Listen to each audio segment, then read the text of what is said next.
Hello everybody and welcome to another installment of my Floridian adventure. Yesterday I went to the shops in a Carrera GT and today I'm driving a machine which I think is just as remarkable, although in a very different way. This is a first generation Honda Insight. Now a lot of people will remember this as being the weird slug looking car. Slightly younger people might mistake this for a VW XL1, but this predates that car by a clear decade. This is Honda's attempt at building the ultimate eco car. It is a fascinating looking thing, and underneath this odd exterior lies an awful lot of interesting technology. When this car launched at the end of the 1990s, it broke a huge number of records, many of which still stand. And those include economy records both here in the USA and back at home in Great Britain. There is a very good chance that many of its records may never ever be broken. And today we're going to look at this car, see what it meant for the world, how it achieved what it did, and why I think it will stand in history as the greatest hybrid that everybody overlooked. Honda took a very simple approach in creating this car. They looked from the ground up at what it is that actually causes a car to be inefficient and tried to deal with it as best they could. The enemies of efficiency are obvious: weight and drag. To counteract weight, Honda designed this car from the ground up to be a very light vehicle.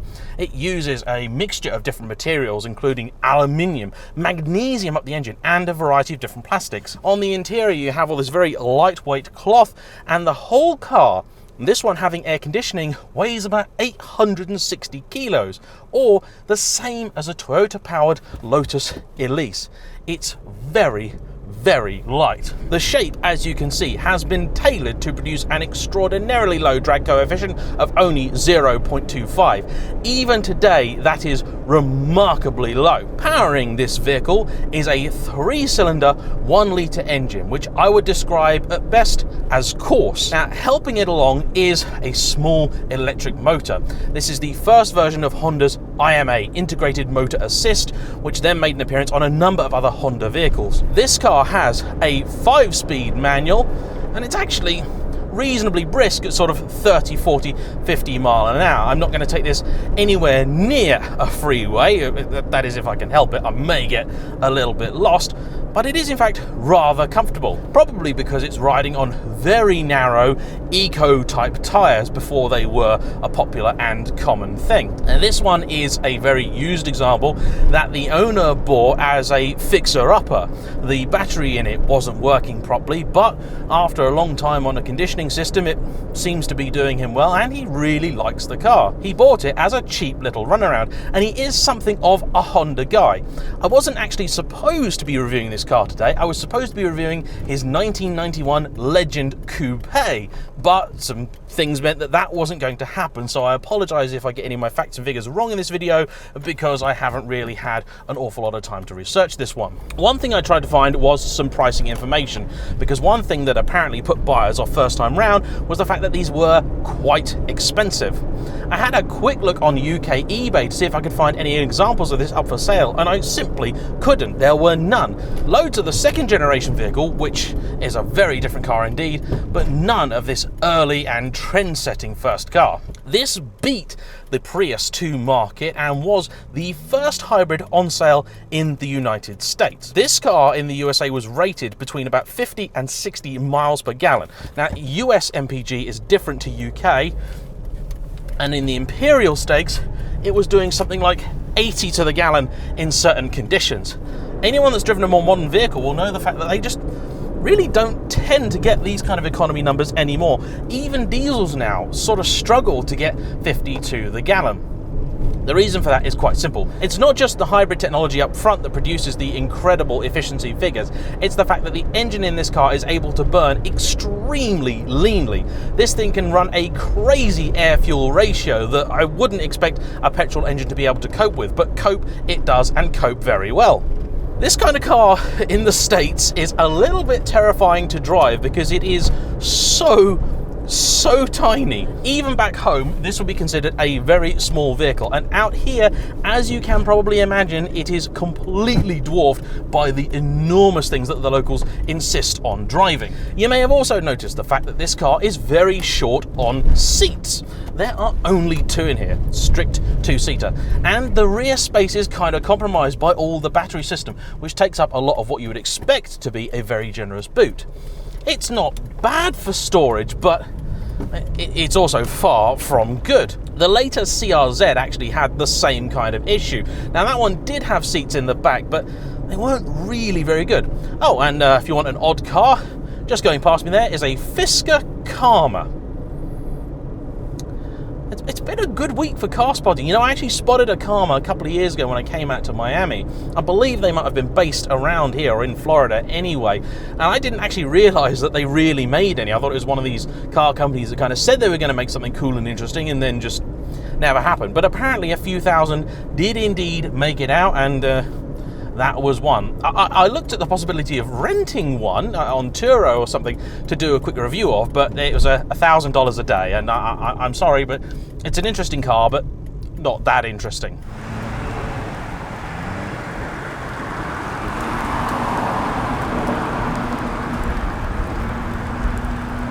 The 5-speed manual box is not great and is a little hesitant, but that might be due to this car's mileage, which sits presently at 230,000.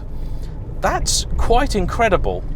It is certainly easy to drive. The clutch, although imperfect, is actually nice and light to use. The steering wheel is straight from a Honda S2000. That's not what it's fitted with, but it is basically the same sort of thing with a different covering on, and this owner wanted something nice to hold, and this is, as you might expect, very familiar to me.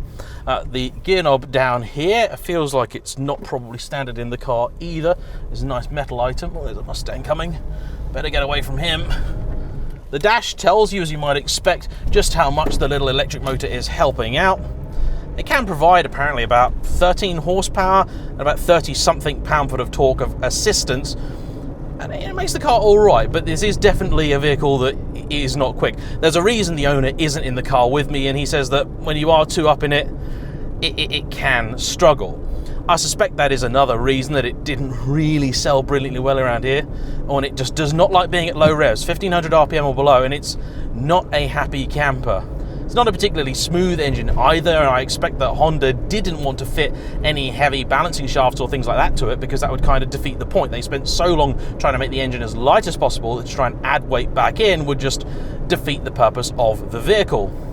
It's very possible also that this one simply isn't running quite as perfectly as a quote-unquote good one should, but it still all seems to work. It doesn't rattle or anything in here, and all the switches and everything works. The AC is ice cold, for which I am very, very grateful, and it's just not a bad car. It does just need more power, and on that topic, the owner needs some help. It's a lovely chap. It's actually an expat as well. He wants to keep this car, but he doesn't want to keep it standard.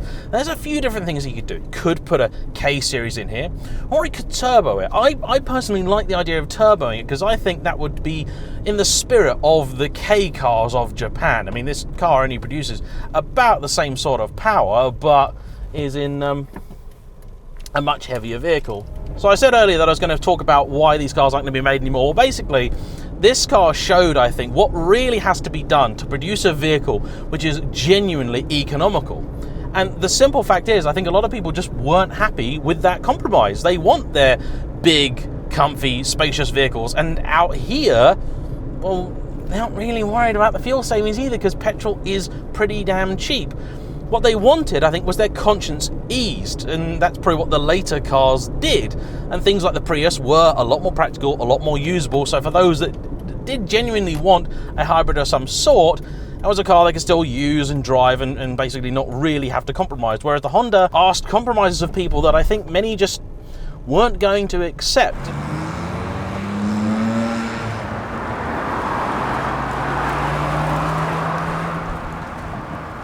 The other issue is that lean burning engine.